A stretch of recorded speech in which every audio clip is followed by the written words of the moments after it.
Thank you very much, George. Okay, so this, okay, today, unfortunately, I will not talk about mean field games and neither games, but the talk is rather on dynamic optimization, which I understand is one of the topics of your seminar. And this is joint work with a former PhD student of mine, Hicham Kouhkouh. He finished a few months ago, and now he's in Germany, in Aachen. Okay, so, okay, this happens all the time, sorry. Okay. Okay, so the plan of the talk is the following. I will start with a short survey of gradient descent methods for global optimization, static optimization somehow, optimization of functions in Rn. And then I will describe a Hamilton-Jacobi equation. You will see why it's called critical, which somehow may help finding the minimum of f. So the goal of global optimization, global unconstrained optimization, is to minimize a function of several variables, f. So we want to find mean f. And okay, the main part of the talk will be the construction of a gradient descent method for minimizing a given function f by using optimal control ideas, and this will be the main part of the talk. And then in the end, I will say something about reaching the minimum in finite time and some variants and related problems, etc. Okay, so let me say that. Okay, so this is the problem of global unconstrained. Unconstrained optimization. We are given a function of n variables. Okay, just continue, say, and we say bounded. Okay, and we want to find a strategy, preferably a dynamical system that reaches the set of minima of f.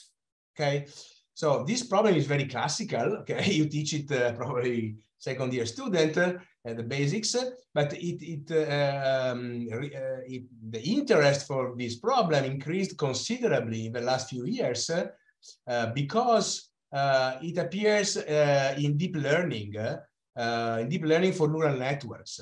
And in deep learning for neural networks, n is really very large, of the order of millions. And f, the function we want to minimize, is highly nonlinear, certainly non-convex, possibly non-smooth. So finding efficient algorithms that to find the minima is a challenging task.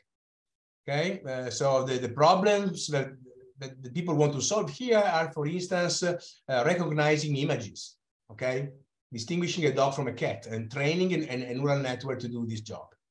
Okay, this problem. Okay. So let me start a very short review of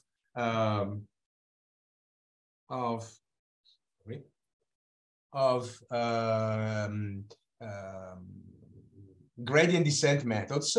So a very simple model to solve this problem is to follow with an ordinary differential equation minus the gradient of f.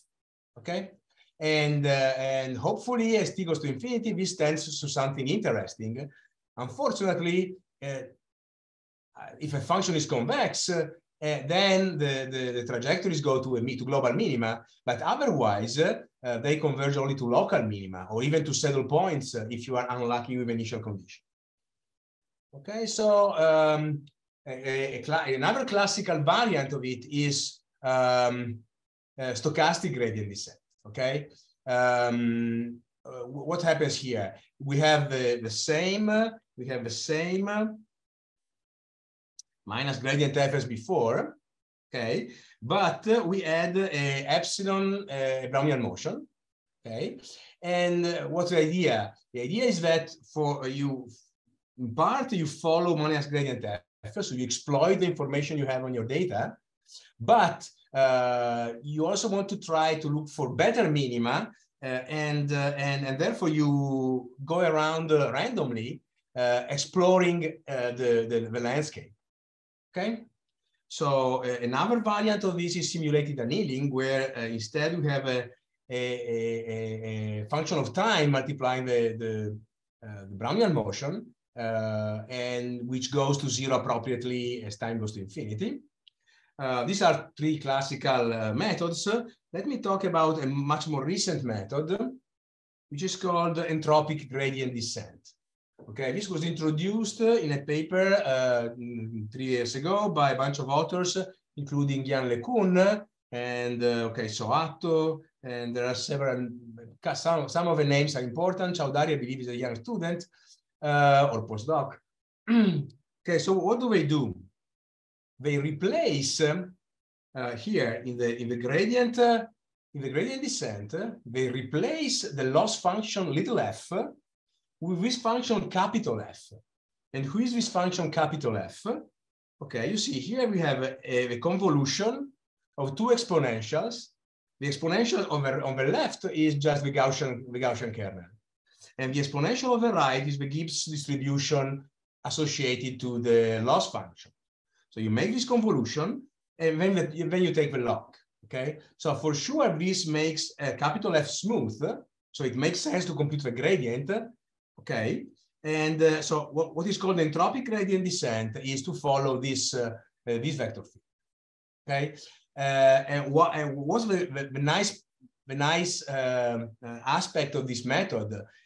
For suitable gamma is a parameter, is a tuning parameter. For suitable gamma, this new function capital F somehow enlarges the valleys where there is some minimum.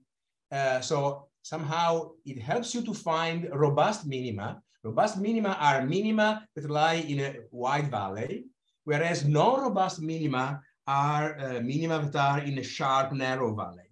Okay, and introducing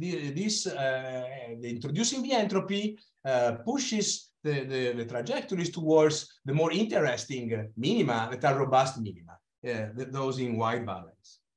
Okay, so now let me show you a further variant of this method. This is called deep relaxation, and was introduced more or less at the same time. Some of the authors are the same as the other paper, these two, for instance. And here with Stan Osher, who is a well-known numerical analyst. What do? So they propose an approximation of entropy gradient descent by this kind of strange system where there are twice as many variables. So there are x variables and y variables, and there is a small parameter epsilon. There is this function v. V is just a perturbation of the loss function, little f, with a quadratic term, with a parameter gamma here, okay? And you see that the system is a deterministic gradient descent in the x variables and the stochastic gradient descent in the y variables, okay? But the idea is that, so why should this be good? So the idea, as they claim, is that for epsilon small, for epsilon going to 0, this is even better than entropic gradient descent. Okay, in fact, they discretize this system of ODEs, of stochastic differential equations. They discretize it, implement it, the algorithm. Okay, and they really apply to true practical problems. Okay, like image classification. Okay, and so apparently the discrete version of this algorithm works very well. The theory behind this algorithm is not so, let's say, well understood yet. Okay, in particular, the convergence as epsilon goes to 0 is a singular perturbation problem, and it's not trivial at all. Okay, so our work is my work with Hicham, which is partly in his thesis. First of all, is to make rigorous deep relaxation by showing that the trajectory of the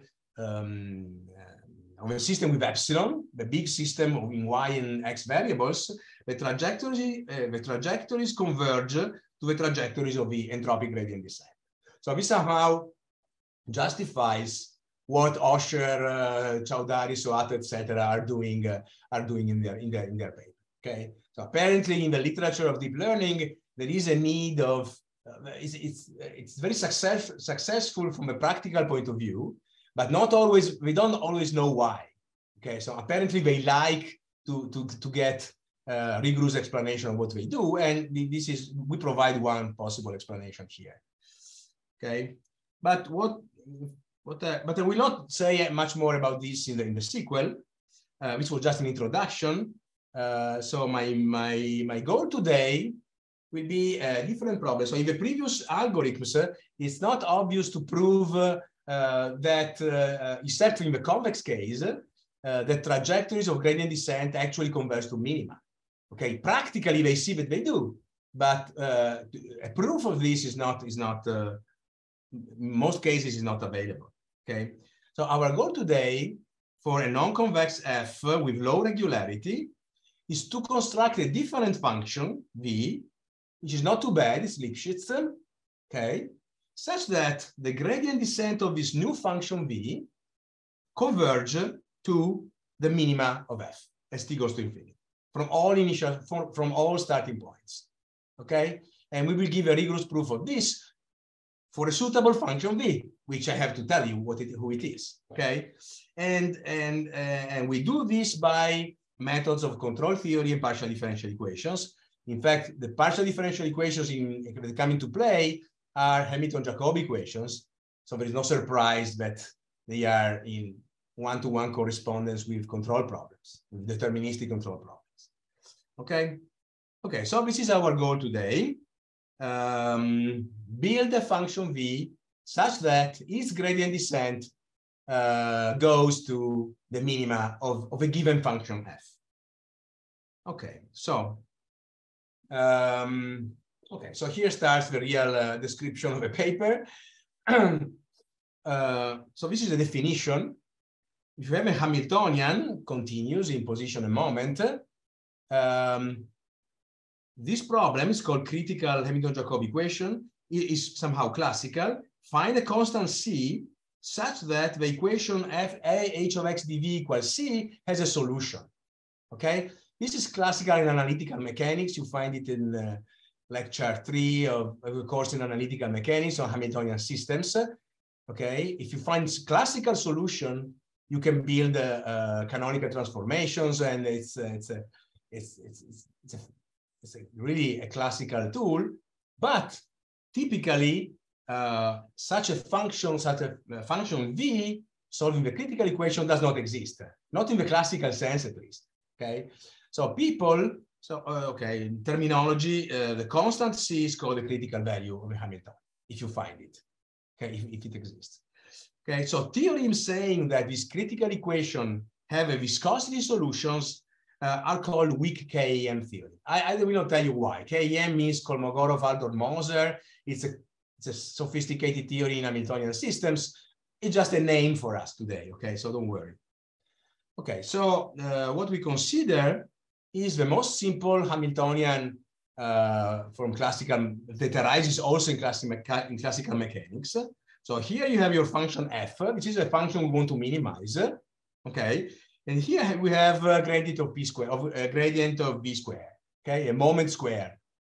Okay, so the most simple Hamiltonian, most classical. The critical equation associated to this Hamiltonian is this one. Here it is. So find C and find a continuous, at least, function V, such that there is a solution to this critical equation. Okay. Now, from the equation, you can see that the critical value, if it exists, must be less than or equal to the minimum of f, because this term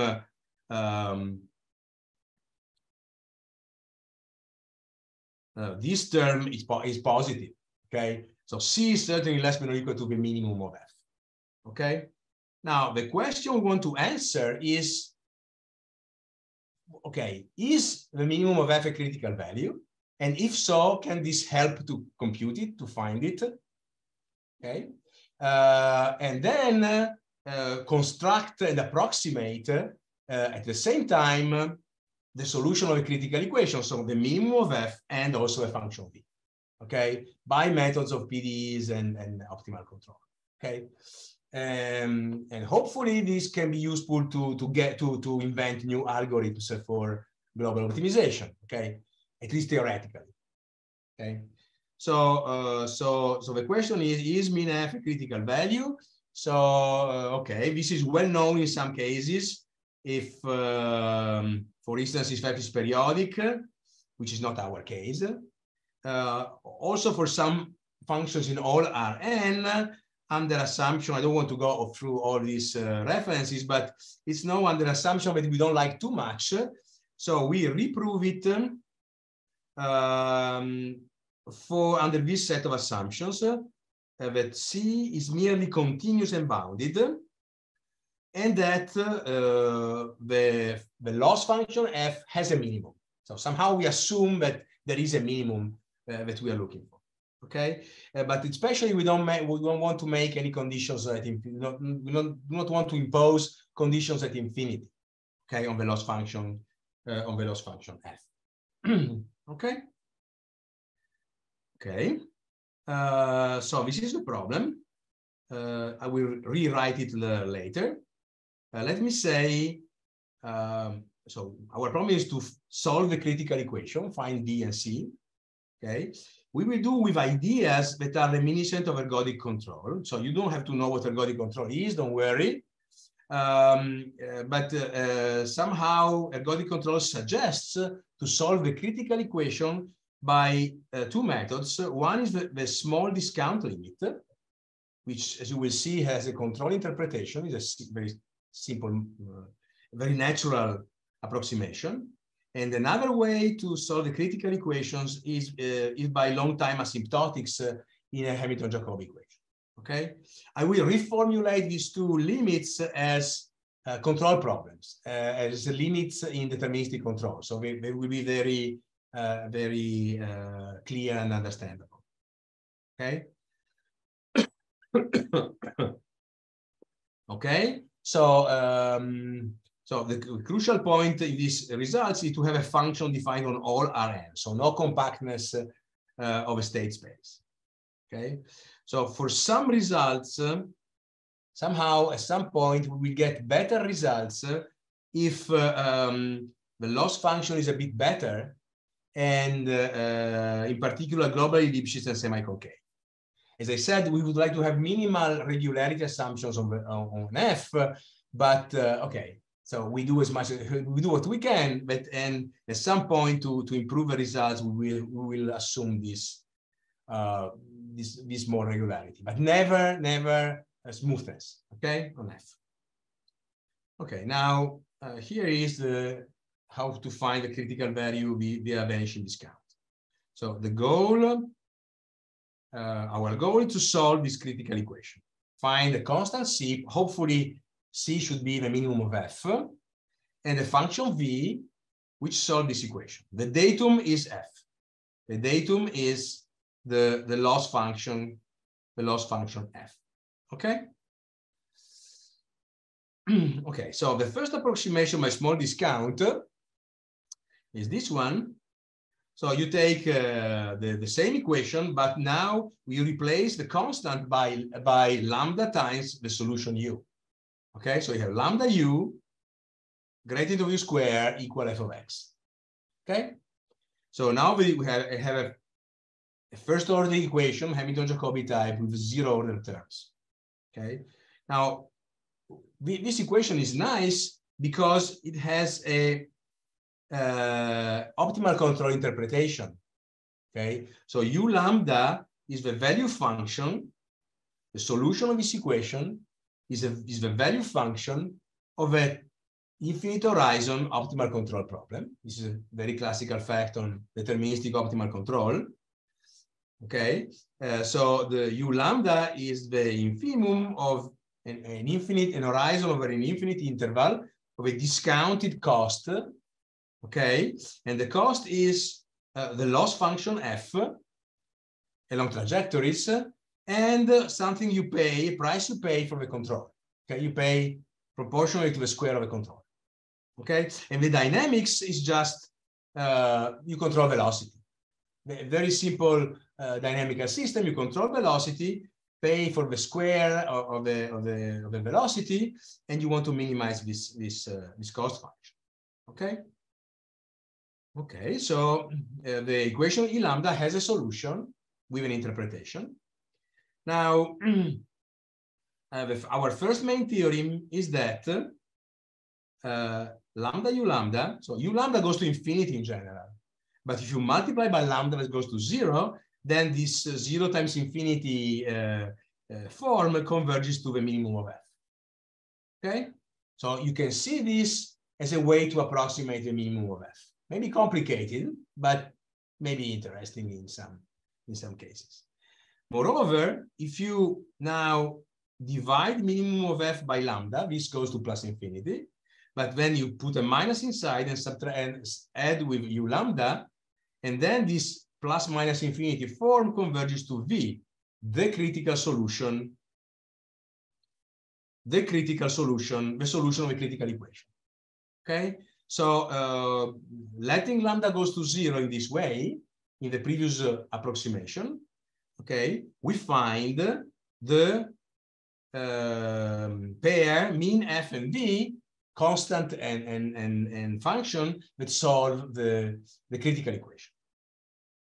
Okay, and why the name small discount approximation? It's clear. Lambda is the discount rate, the cost function. You see, lambda is here.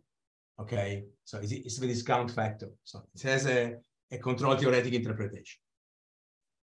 Okay, stop me if I read something is not clear, or if you have questions. Don't let me go ahead alone. Okay, so moreover, okay, so we have a convergence to the critical solution of the critical equation.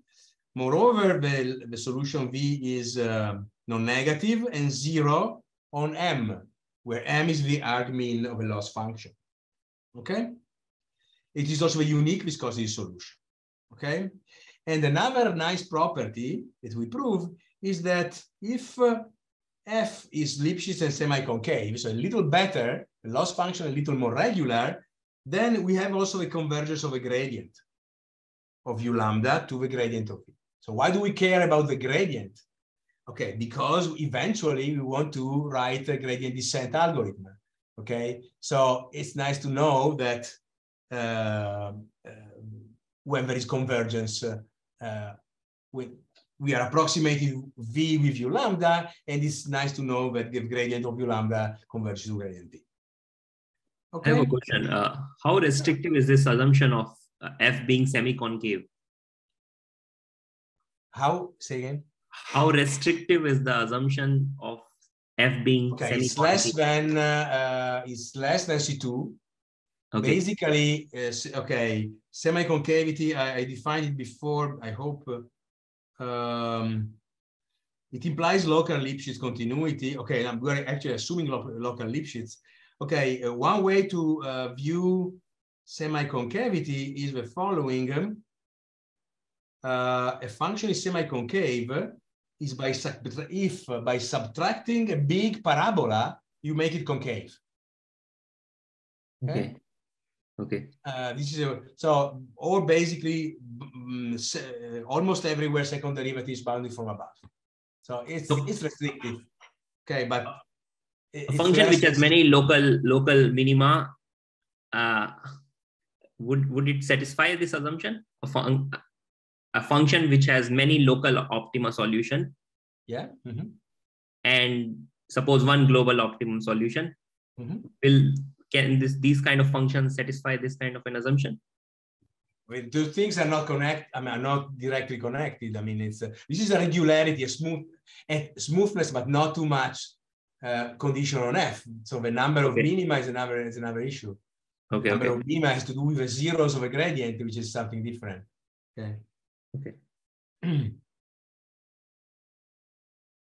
Okay. So where were we? Okay, here we were. Okay.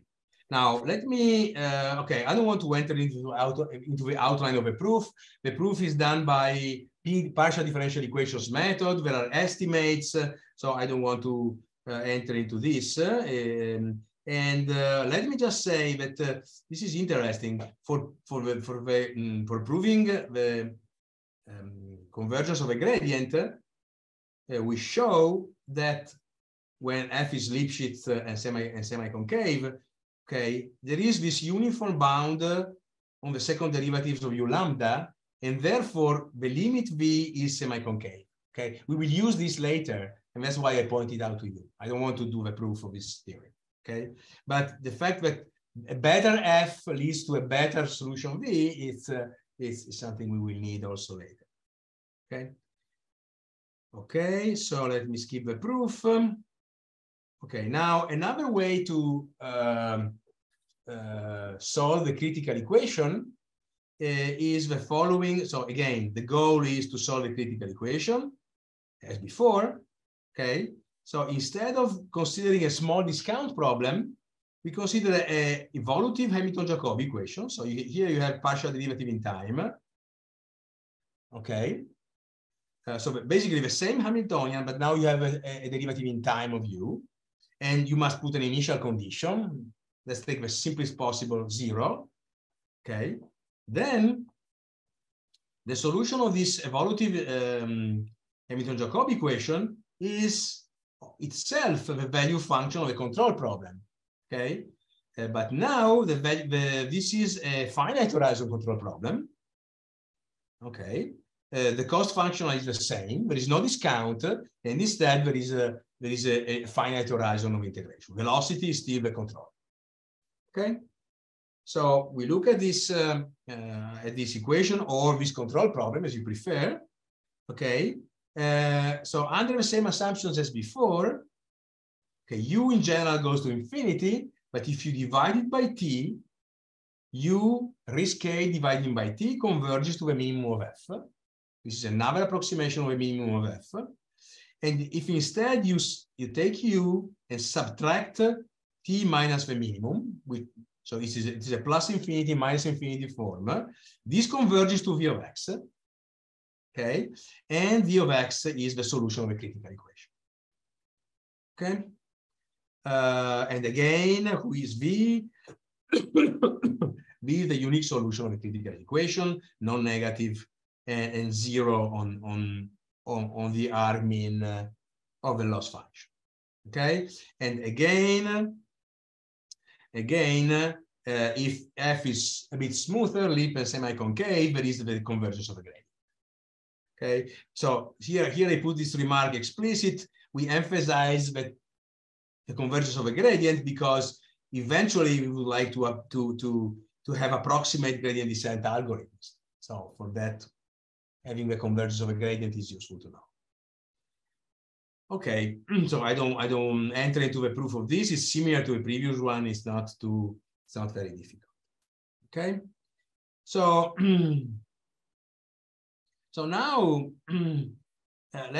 so we have solved the critical equation and approximated the solution in two different ways. But so let's go back to our true problem, which is reaching the minima of the loss function f.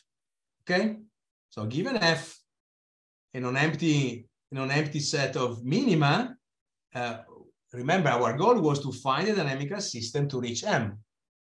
Okay, and we are going to use the critical equation. Okay, now we do something very elementary on the critical equation.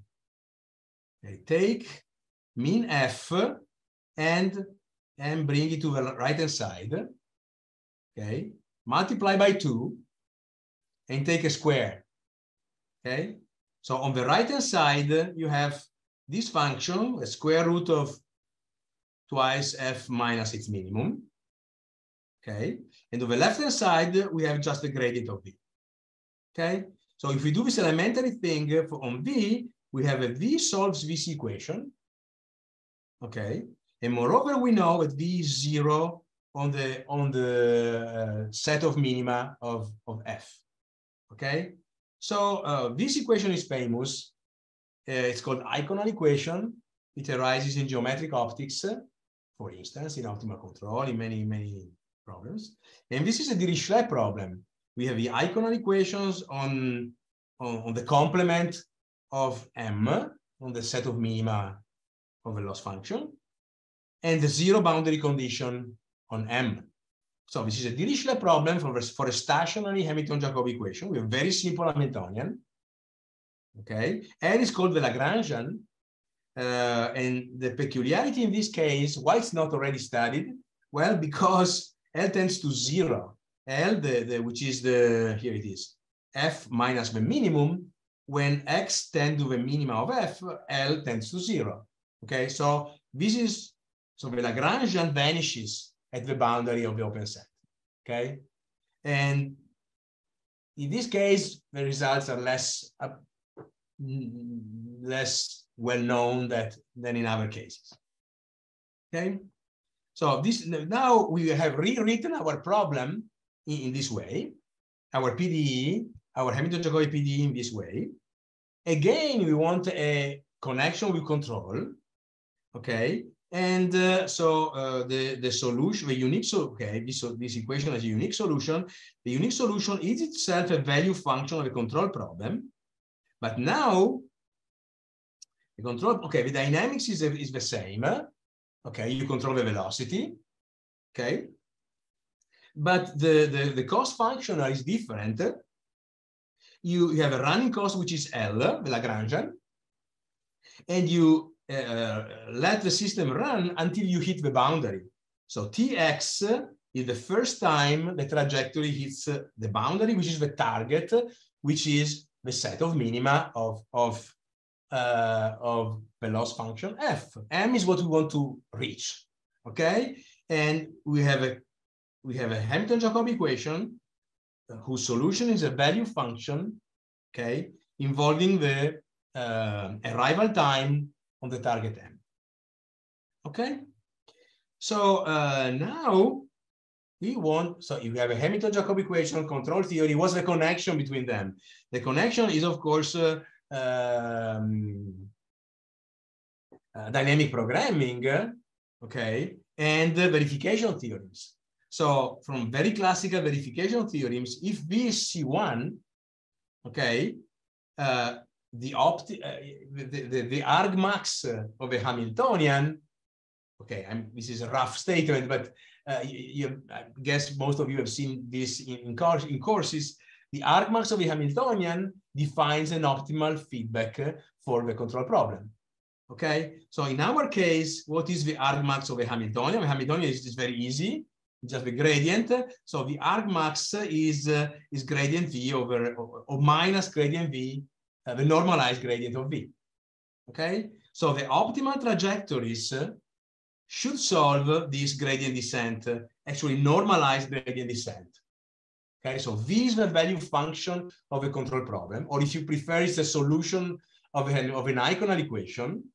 Okay, and if it is smooth, its normalized gradient descent is associated to optimal trajectories, and we expect that optimal trajectories reach the target. Okay, but V is not Lipschitz. It's not. It's only Lipschitz, maybe semi-concave. It's not C1. Okay, so we have to make this formal argument rigorous. Okay, and we do it by a. Okay, first of all, we prove that there exists an optimal control for our problem. So since it exists, it should be a solution of a sort of gradient descent equation. Okay, and then we prove this theorem that, okay, a control alpha star for the problem of minimizing the cost L until you hit the boundary, until you hit argmin, okay, the control is optimal if and only if the trajectory solves this ugly stuff. What is this? So this is a differential inclusion. This belong here. So the time derivative of the trajectory, okay, is minus P over norm of P, so a normalized vector, and this vector belongs to a subdifferential of a value function at the corresponding point of a trajectory. So D minus is the usual subdifferential in viscosity theory. I can recall it if you want. Okay, so we have this if and only if property, which characterizes optimal trajectories. Okay, and so the idea of proof is by dynamic programming. one shows that alpha star is optimal if and only if this auxiliary function is non-increasing, okay, which is V computed, the value function computed along the trajectory plus the cost along the trajectory. So optimality is equivalent to having a non-negative, a non-positive derivative of this almost everywhere of this thing, okay. And then we use some non-smooth analysis to show that this inequality is equivalent to the differential inclusion. Okay, so I will also skip the proof. The tools are non-smooth analysis tool, lower directional derivatives, the sub-differential in the sense of viscosity solutions, the connection between them, the chain rules, etc. Okay, all tools that you can find, for instance, in my book, but not only there. Okay, and also the proof of necessity uses similar tools. Okay, so okay, we want to do something better than a differential inclusion, and we can do better when f is a bit more regular. So the loss function f, if the loss function f is Lipschitz and semi-concave, then I said before v is semi-concave. Okay, semi-concave implies differentiable almost everywhere, but not only that. V is differentiable at all points of an optimal trajectory, except the endpoints. Okay, and the control is optimal if and only if there is this differential gradient descent equation. Okay, so in the case of f, loss function, not too bad, not too irregular. V is also not too irregular, and then we can give a sense to this gradient descent equation, even if gradient V does not exist everywhere. Okay, V is not differentiable everywhere. It's not C1. Okay, but along trajectories we have this ODE. Okay. Okay. So in this way, we have characterized optimal trajectories of our problem, even if F and B are not smooth, by this gradient descent, normalized gradient descent equation. Okay. And next, so we wonder if such trajectories converge to what we want. Okay. And the goal was to find a dynamical system whose trajectories go to the minima of F. Okay. So if this is true. Okay. Okay. So first we have a weak convergence result. We consider quasi-minima of F or L. Okay, it's more or less the same. So we look at points where the running, remember, L is bigger than or equal to 0, and it is 0 on the target M. Okay. Now let's look at the points where L is less than or equal to delta, quasi-minima. Okay. And we look at the fraction of time spent by a trajectory away from such quasi-minima. Okay. So this is a bad, this fraction of time is measures a bad behavior. Okay. If this fraction of time is large, this means that the trajectory stays delta far from the minima of F. Okay. So we would like this occupational measure, this is called occupational measure of a trajectory. We would like it to be small. Okay. And next theorem says that rho delta is in fact small. Okay. You have a T here, small for large T. Okay. And in fact, the occupational measure tends to 0 as time goes to infinity for every delta. So the time you spend delta far from the minima, the fraction of time that you spend for large time tends to 0. Okay? So this is a weak convergence result. Why weak? Because you see, look at this example. Okay? This is a very elementary function. So M is just the set of minima is only the origin. Okay, and K delta, the delta neighborhood is much larger. K delta is a neighborhood of the origin, but also 2 half-lines. okay? So if L tends to 0 at infinity, these K delta are neighborhoods of M, but it can be much, much larger, okay? So the information in this case, the information that the occupational measure goes to 0 does not imply that the distance of the trajectories from the target goes to 0. And there is no hope. You can see it from this example. The trajectory can escape to infinity. So to go ahead, we must do an assumption at infinity.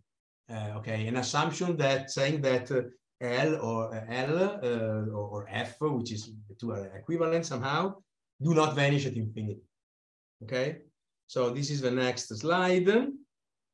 Okay, so let's make this additional assumption that L is not vanishing as distance goes from the target goes to infinity. Okay, this is a little technical.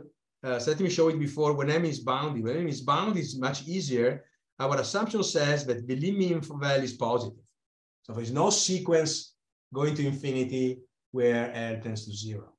Okay, so if M is unbounded, it's a little more technical. Okay, it's written there. Okay, and our main theorem, second main theorem or third, whatever, is the following. Okay, so assume this assumption on non-vanishing L in addition to the previous ones. Then any optimal trajectory, okay, coming from the Eikonal equation is for any optimal trajectory, the target is globally asymptotically stable, okay, which means that it is Lyapunov stable, and also in the long time limit, the distance from a trajectory y star, the optimal trajectory y star, and M tends to 0. Okay, so there is attractivity of a 0 set of F for the trajectories of a gradient descent equation or inclusion. Okay, so this is more or less what we were aiming to. Okay, so main ingredients of the proof, let me skip them. So the conclusion here, you see that any optimal y star, which is also a solution of gradient descent inclusion or equation, actually converges to the minima of F. So somehow this completes our picture. We built a function V such that the gradient descent of V normalized has the property of attracting all trajectories to the minima of F. Okay. Now we become greedy, and we wonder. So note that we are our gradient descent inequality. Let me show it to you again. Our gradient descent inequality is this one, okay? And you see that all vectors here have norm 1, okay? And also you can see it even better in the case where the gradient descent is it's really an equation, not just an inclusion. Okay, here clearly the velocity, the norm of the velocity is always 1, okay? Okay, so if a norm of velocity is 1, it's reasonable to ask ourselves, we may expect that you reach the target, in fact, in finite time, not just as t goes to infinity. Okay, because you can choose all possible directions, so you can aim at the target and go there. But is that optimal or not? Okay. Now let me show you an analogy with a famous problem. By reparametrizing the normalized gradient descent, by reparametrization, very standard, okay, I can find a function z, okay, which has the same support as y, okay, which is a gradient orbit. So it solves z dot equal minus gradient v, not the normalized one, but the true gradient descent. Okay, these functions are called gradient orbits. Okay, and when you reparameterize the time taken by y is exactly the length of the curve z. So you reparameterize by arc length or vice versa, and you have this analogy between gradient orbits and our system. Okay, so we can translate this problem here, reaching the target in finite time, into finite length of gradient orbits. Okay, this is a classical problem, and surprisingly to me, I discovered it very recently. It's a largely an open problem. Okay, it's also related to a famous conjecture which is called Arnold-Thom. So it's an important problem in dynamical systems. Okay, and that just to tell you, which is not trivial, the answer. So what was the question? You have a gradient orbit, here it is, and you wonder if the length of the orbit is finite or not. Okay, the answer is yes for every analytic V, and it's not true in general for C infinity, even in mention 2. Okay, so you see, it's a very strange thing. Okay, it's not easy to construct counterexamples, but they exist. Okay, I owe to Olivier Lay to teach me these things. Okay, in our case, V is not even smooth. Okay, and the gradient orbits must be interpreted as a differential inclusion. So the problem is a bit looks harder. Okay, but we can prove something, and here is what we can prove.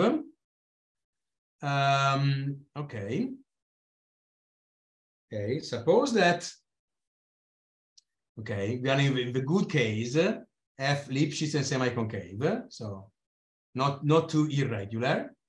Suppose L, does not vanish at infinity. And suppose that near M, L is bounded below by a power of a distance to a suitable exponent. Okay? Then every optimal trajectory reaches the target in finite time, and we can estimate the time, and this goes like the distance to this power, 3/2 minus beta. Okay, this is a quite precise estimate. Okay, what does this theory says?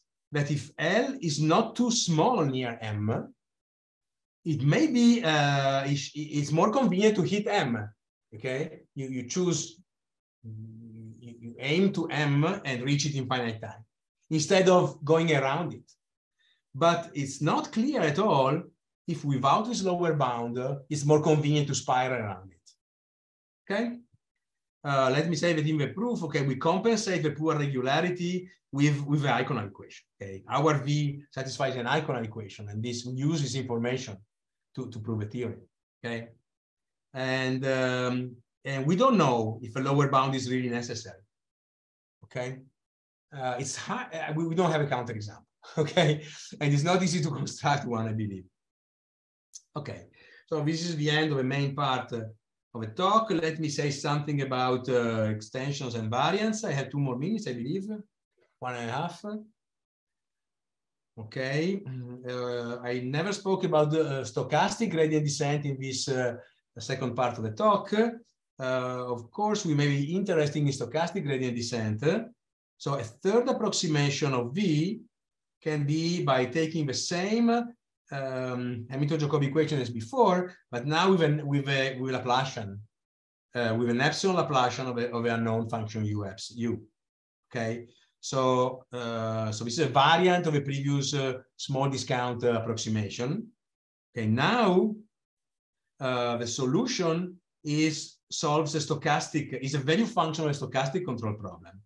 Okay, so here we have this epsilon Brownian motion popping up. Okay, and the cost function is the same as before with an expectation. Okay,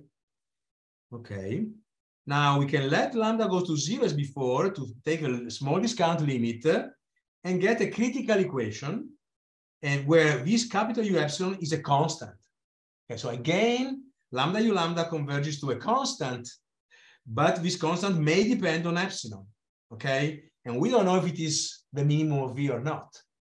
Okay, so this is the viscous critical equation, but is it related to a minimum of F? Okay, So this theorem is so far only in the thesis of Hicham. We have to write down the paper.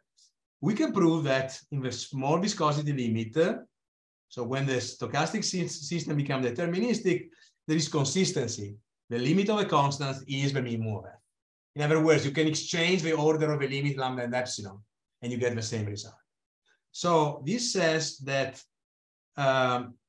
this suggests that we can also consider an approximate stochastic gradient descent, where here we put minus gradient of u lambda epsilon, okay?